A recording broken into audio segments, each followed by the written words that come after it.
제주 4.3 평화재단을 둘러싼 갈등이 증폭되고 있습니다. 재단 이사회는 조례 개정 철회를 요구하며 비상대책위로 전환됐고, 이에 반발한 오임종 이사장 직무대행은 전격 사퇴했습니다. 직무대행을 맡은 지 17일 만입니다. 이따금 기자가 보도합니다. 제주 4.3 평화재단 이사장과 이사를 도지사가 임명하도록 하는 조례 개정안을 추진하고 있는 제주도. 지난달 31일 고이범 이사장이 도지사의 재단 장악 시도라며 사퇴하는 등 재단 이사회는 강하게 반발했습니다. 지난 14일 오임종 이사장 직무대행이 오영훈 지사를 공개 면담하면서 화해 분위기가 감지됐지만 오히려 재단은 긴급 이사회를 열고 조례 개정안 철회 요구 의결을 재확인했습니다. 또 개정안이 철회될 때까지 재단 이사회를 비상대책위원회 체제로 운영하기로 했습니다. 그 의결 사항에 대해서는 모든 이사들이 찬성을 했고 반대 의사를 표시한 부분들이 없다라는 말씀을 드리고, 이 같은 이사회 결정에 오임종 이사장 직무대행은 선출 17일 만에 사퇴했습니다.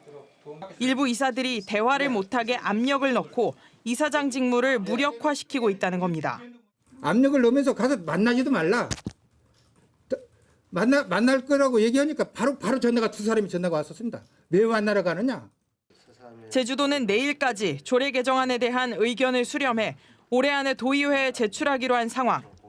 재단 비대위도 조례 개정 철회 요구 의사를 고수할 것으로 예상되면서 이사장 임명 권한을 놓고 시작된 제주도와 4.3 평화재단의 갈등은 더 커질 것으로 보입니다. MBC 뉴스 이따금입니다. 의사 면허 없이 집 안에서 의료기기를 갖추고 불법 진료를 한 가짜 의사가 구속됐습니다. 가족이 간호사를 맡아 6년 동안 수억 원을 챙겼는데 이번이 처음이 아니었습니다. 이소영 기자입니다. 경찰이 들이닥친 주택. 거실에는 진료 접수대가 있습니다.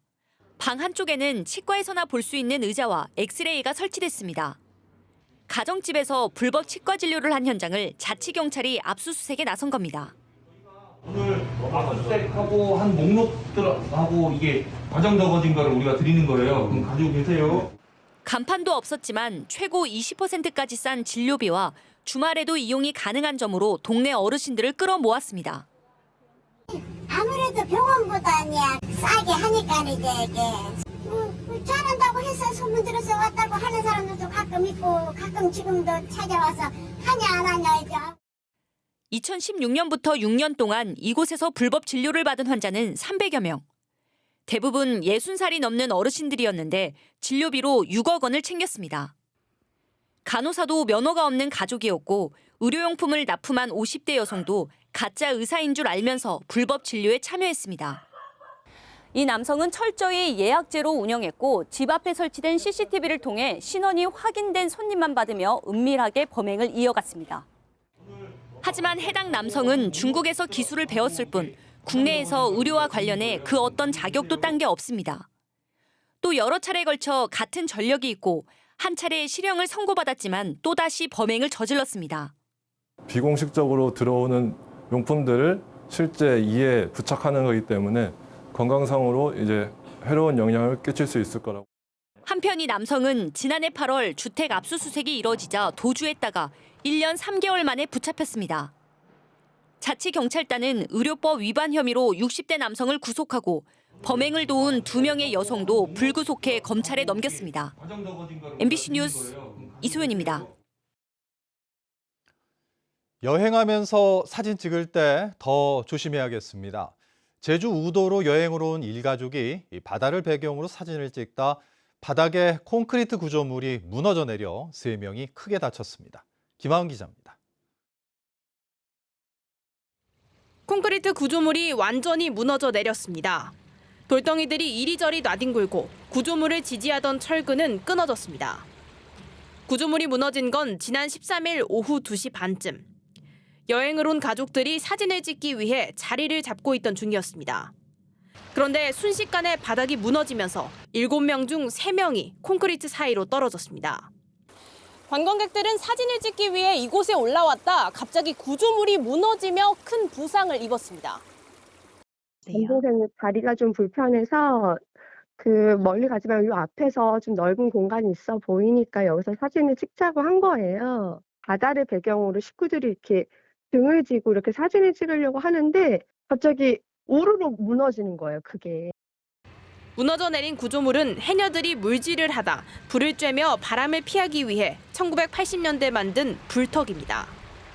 하지만 20년 넘게 사용하지 않았고 붕괴 위험이 있다는 직원의 말에 면사무소는 사고 일주일 전 안전띠를 설치했습니다.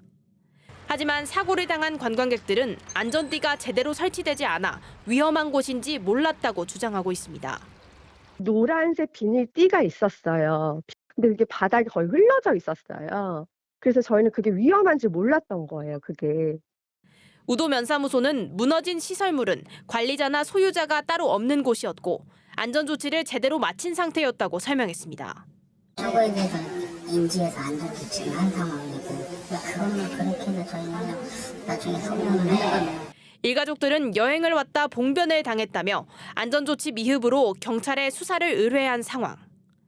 우도 면사무소는 사고 이후 출입금지 안내판을 추가 설치했고 경찰은 시설물 출입 통제 여부 등 사건 경위를 조사하고 있습니다. MBC 뉴스 김하은입니다.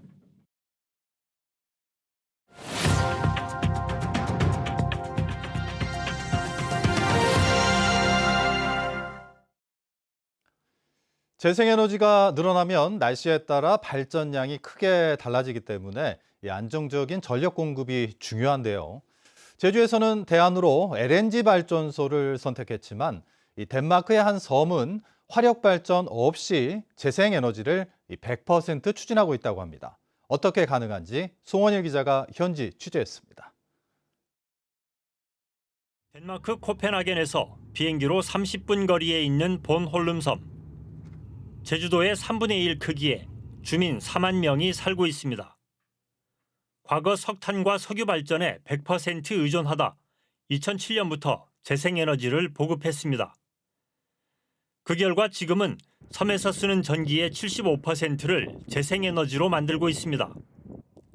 나머지 25%는 바로 옆 스웨덴과 해저 연계선을 통해 전기를 주고받습니다. 2년 뒤 2025년에는 섬에서 생산한 재생에너지로 100% 자급할 계획입니다. 가장 큰 숙제는 날씨에 상관없이 안정적인 전력 공급 대책을 세우는 것. 제주가 LNG 발전소를 선택했다면 본홀름섬은 다른 결정을 내렸습니다. 본홀름섬의 관문인 르네 항구. 과거 석탄을 쓰던 발전소를 개조한 바이오매스 열병합 발전소가 있습니다. 전기와 난방용 열을 생산하는데 연료는 나무를 잘게 조각낸 우드칩. 재생에너지에 속하는 연료인 바이오매스입니다. 날씨에 따라 태양광이나 풍력 발전량이 줄어들 때는 전기 생산량을 늘려 안정적으로 전력을 공급합니다. 거꾸로 전력이 남아돌 때는 전기 생산을 줄이는 대신에 대형 탱크에 저장된 물을 데워 지역 난방용 온수로 공급합니다. 재생에너지 발전량에 따라 전기와 온수 생산량을 탄력적으로 조절하면서 출력 제한 해결에도 도움을 주고 있습니다. But the biomass is so crucial on Bornholm because the biomass also generates heat. Basically, we produce two things in energy on Bornholm. It's electricity, but we also produce a lot of heat for district heating systems.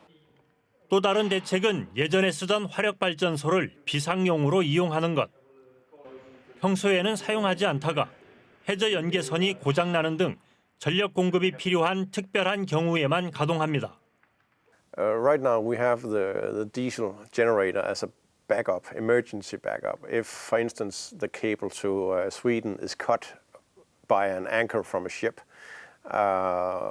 we start our diesel generator. 본홀름섬의 정책 방향은 뚜렷합니다. 화력 발전 없이 재생에너지를 늘린다는 것. 이를 위해 에너지 저장 장치를 설치하고 전기차의 배터리를 활용해 전력이 모자랄 경우 전기를 공급하는 방법 등 다양한 시도를 하고 있습니다.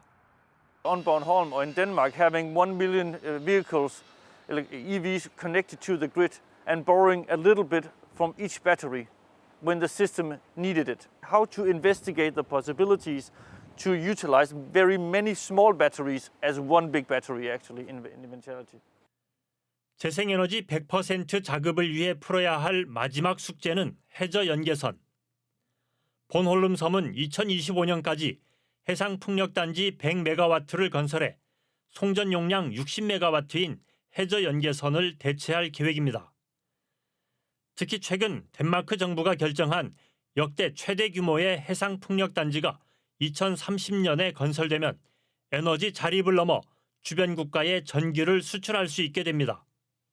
In the future, around 2030, produce between 3 and 3.8 gigawatt of energy, which is much more than we need on Bornholm. So that energy will be transported to Germany, to the south, and to Zealand in Denmark. 재생에너지가 늘어날수록 안정적인 전력 공급이 중요합니다. 제주도에서는 필수운전 화력발전기에 의존하고 있지만 이곳 본홀름 섬의 선택은 달랐습니다. 바이오매스 발전소를 만들거나 에너지 저장 장치를 활용하는 등 새로운 방법들을 계속 시도하고 있습니다. 이런 노력들을 통해 본홀름 섬은 재생에너지 100%를 향해 빠르게 질주하고 있습니다. 덴마크 본홀름 섬에서 MBC 뉴스 송원일입니다. 제주특별법 개정안 법안 심사가 또다시 보류됐습니다. 국회 법제사법위원회는 오늘 법안심사 제2소위원회를 열고 제주형 행정체제 개편에 대해 결정을 보류했습니다. 이는 기초자치단체 부활에 반대하는 정부 의견이 반영된 것으로 알려졌습니다. 하지만 의원들은 심사 보류 결정을 내리면서도 제주도가 행정안전부와의 협의에 주력할 것을 주문했고 다음 달 예정된 임시회에서 다시 심사하겠다고 밝혔습니다. 제주도가 보조금 부정 사용으로 경찰 수사를 받고 있는 기관에 수억 원의 내년 예산을 편성해 도의회에서 잇따라 비판이 제기됐습니다. 제주도의회 보건복지안전위원회 예산심사에서 현지홍 의원은 경찰이 이미 7월에 직원 5명을 입건한 기관에 제주도가 예산 6억 원을 편성했다고 지적했습니다. 김경미 의원도 이미 부정사용 혐의가 나타나 보조금법에 따라 취소 결정을 했어야 한다고 비판했습니다. 이에 대해 제주도는 해당 기관에 보호받아야 할 청소년들이 있어 확정 판결 전까지는 예산 지원을 중단할 수 없었다고 해명했습니다. 농지법 위반 혐의로 재판에 넘겨진 제주와 서귀포시장이 입장을 밝혀야 한다는 지적이 도의회에서 나왔습니다.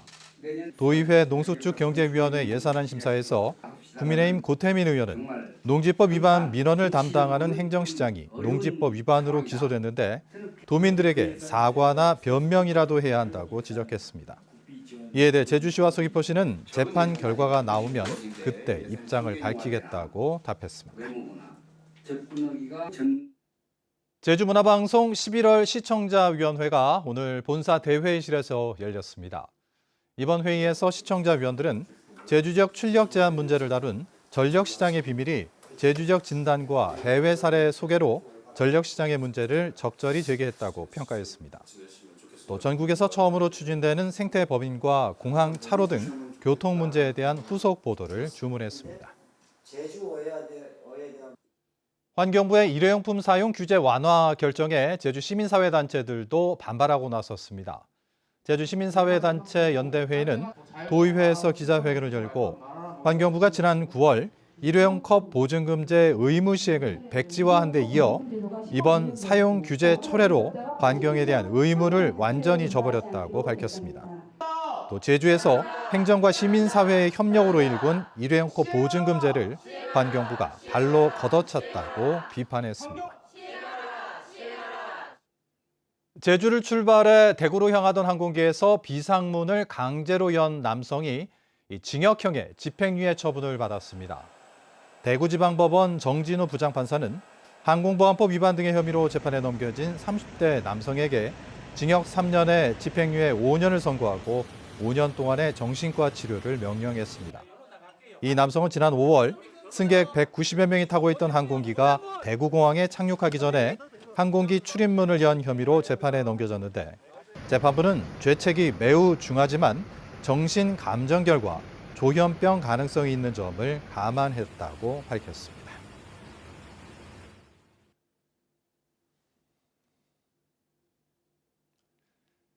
뉴스데스크 제주 마칩니다. 시청해주신 여러분 고맙습니다.